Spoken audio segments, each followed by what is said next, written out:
ইরানের সর্বোচ্চ জাতীয় নিরাপত্তা পরিষদ কর্তৃপক্ষ জানিয়েছে, দেশটির নিরাপত্তা প্রধান আলী লারিজানি নিহত হয়েছেন। মৃত্যুর আগে মুসলিম সংখ্যাগরিষ্ঠ দেশগুলোর প্রতি সতর্কবার্তা দিয়ে ইরানের নিরাপত্তা প্রধান আলী লারিজানি বলেছেন, যুক্তরাষ্ট্র ও ইসরায়েলের বিরুদ্ধে লড়াইয়ে ইরান পিছু হটবে না।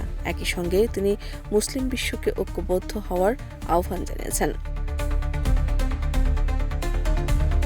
সাম্প্রতিক এক বার্তায় লারিজানি বলেন, কয়েকটি ব্যতিক্রম ছাড়া অধিকাংশ মুসলিম দেশ আমাদের বিরুদ্ধে পরিচালিত বিশ্বাসঘাতক আগ্রাসনের সময় ইরানকে সমর্থন দেয়নি। তিনি মুসলিমদের ধর্মীয় দায়িত্বের কথা উল্লেখ করে প্রশ্ন তোলেন, কেউ যদি হে মুসলিমরা বলে আহ্বান জানায় আর কেউ সাড়া না দেয়, তবে সে কি মুসলিম?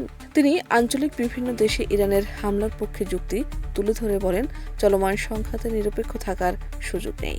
তার ভাষায়, আপনারা কোন পক্ষের? তবে লারিজানি বলেন, ইরান প্রতিবেশী দেশগুলোর ওপর আধিপত্য প্রতিষ্ঠা করতে চায় না।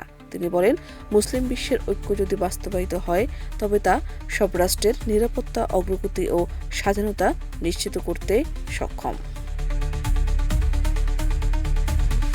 বিবৃতিতে বলা হয়েছে, ইরান এবং ইসলামী বিপ্লবের আদর্শকে সমুন্নত রাখার আমৃত্যু সংগ্রাম শেষে অবশেষে আলী লারিজানি তার দীর্ঘদিনের লালিত স্বপ্ন পূরণ করলেন।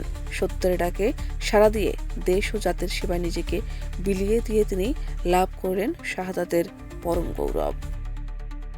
শাহনাজ পারভীন, দেশ রূপান্তর।